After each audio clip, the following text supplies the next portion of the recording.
Hello everyone, কেমন আছো তোমরা সবাই? আশা করছি সবাই ভালো আছো। আমি সুজাতা, আর সুজাতাস ব্লগে তোমাদের সবাইকে ওয়েলকাম। তো চলো আজকের দিনটা শুরু করা যাক।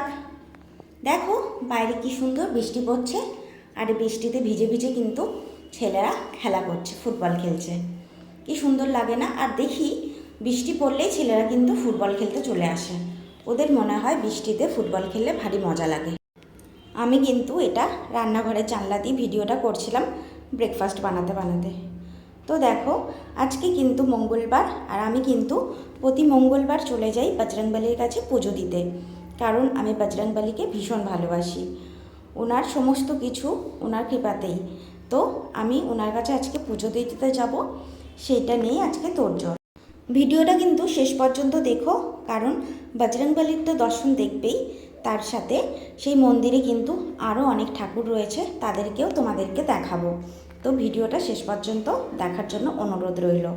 আজকে কিন্তু আমি রান্না করছি ডাল, সেটা হচ্ছে গাটি কচু দিয়ে ডাল। এই ডালটা কিন্তু আমি বিয়ের আগে কখনো খাইনি। বিয়ের পরেই শ্বশুরবাড়িতে এসে শাশুড়ির কাছ থেকে এই ডালটা বানানো শিখেছি। আমার কিন্তু বেশ ভালো লাগে। এতে যে ফোড়নটা পড়ে না, সেই ফোড়নের গন্ধটা অসাধারণ লাগে। আর আমার কাছে ধনেপাতা ছিল না, তার জন্য লাস্টে আমি ধনেপাতা দিতে পারিনি, কিন্তু ধনেপাতা দিলে অসম্ভব সুন্দর খেতে লাগে। তোমরা যদি কেউ না খেয়ে থাকো না, এই ডালটা কিন্তু একবার বানিয়ে খেয়ে দেখো, খুব ভালো লাগে। আমি বাপের বাড়িতে ডাল খেয়েছি, কিন্তু গাটি কচু দিয়ে খাইনি। গাটি কচু আমি চিংড়ি মাছ দিয়ে খেয়েছি, কখনো এইভাবে খাইনি ডাল দিয়ে। এমনি নিরামিষ রান্না খেয়েছি, চিংড়ি মাছ দিয়ে খেয়েছি গাটি, কিন্তু ডাল করে কখনো খাইনি। তোমরাও হয়তো অনেকে খেয়েছো, অনেকে খাওনি। তো যারা খাওনি তারা কিন্তু দেখে নাও। তো আজকে কিন্তু বজরংবলী সম্বন্ধে অনেক কথা বলবো তোমাদেরকে। বজরংবলীকে কেন পুজো দিই আমরা, তার পুজোতে কি কি প্রসাদ দেওয়া হয়, তাকে মঙ্গলবার করে পুজো করলে কি কৃপা হয়, সমস্ত কিছুই আজকের ভিডিওতে তোমরা জানতে পারবে। তো চলো বলি। আজকে মঙ্গলবারে বজরংবলীর পুজো করার পেছনে বেশ কিছু ধর্মীয় ও পৌরাণিক কারণ রয়েছে। পৌরাণিক বিশ্বাস অনুযায়ী বজরংবলী বা হনুমানজি মঙ্গলবারে জন্মগ্রহণ করেছিলেন, তাই এই দিনটিকে তার অত্যন্ত প্রিয় এবং পবিত্র দিন হিসেবে গণ্য করা হয়। জানো তো, আবার জ্যোতিষশাস্ত্র অনুযায়ী হনুমানজি হলেন মঙ্গল গ্রহের অধিপতি দেবতা। যাদের কুণ্ডলিতে মঙ্গল দোষ থাকে না, বা মঙ্গলের অবস্থান দুর্বল থাকে, তারা এই দিনে হনুমানজির যদি পুজো করে, তাহলে পুজো করলে সেই দোষ কিন্তু কেটে যায়। মঙ্গল গ্রহকে শক্তি, সাহস ও পরাক্রমের প্রতীক বলে মনে করা হয়।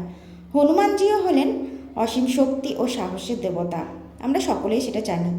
তাই মঙ্গলবারে তার পুজো করলে মনের ভয় দূর হয় এবং আত্মবিশ্বাস বাড়ে। হনুমানজির আরেক নাম কি বলো তো?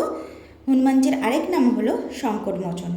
জীবনের যে কোনো বড় সমস্যা, বাধা বিপত্তি বা নেতিবাচক শক্তি থেকে মুক্তি পেতে মঙ্গলবারে তার ব্রত রাখা এবং পুজো করা অত্যন্ত ফলদায়ক বলে মনে করা হয়।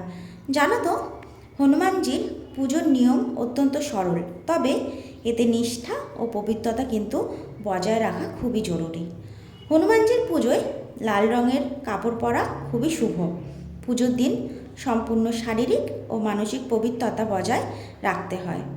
পুজোর দিন বাড়ি এবং খাদ্য সম্পূর্ণ নিরামিষ হতে হবে।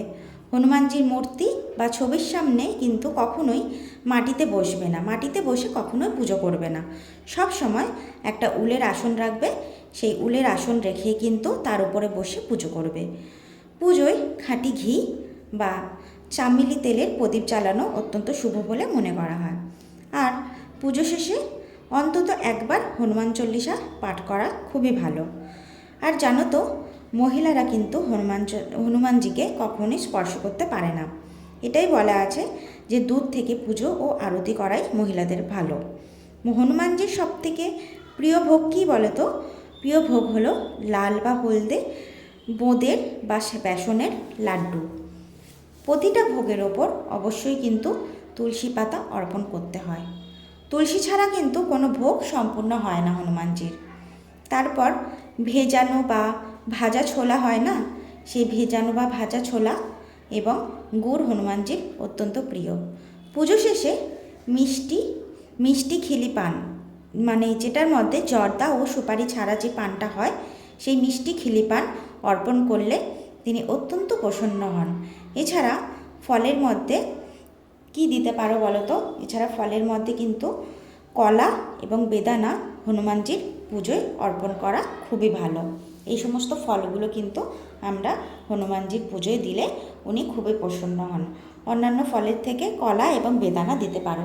তো আমি কিন্তু আজকে হনুমানজির পূজা কী করে করবে, কি করলে ভালো হবে, হ্যাঁ, আর কি প্রসাদ হনুমানজির পুজোয় লাগে, যে প্রসাদ উনি নিতে ভালোবাসেন সেই সমস্ত প্রসাদ কিন্তু আমি তোমাদেরকে সুন্দর করে গুছিয়ে বলে দিলাম।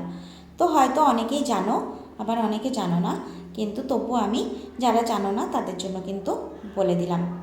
তো দেখো আজকের ভিডিওটা এখানে এই পর্যন্তই শেষ করছি। তোমাদের যদি আমার এই ভিডিওটা ভালো লেগে থাকে তাহলে কিন্তু অবশ্যই লাইক, কমেন্ট এবং শেয়ার করে দেবে। আর যদি কোনো নতুন বন্ধু থাকো তাহলে কিন্তু অবশ্যই সাবস্ক্রাইব করতে একদম ভুলো না। তাহলে আজকের মতো আসি, চলো সবাইকে টাটা।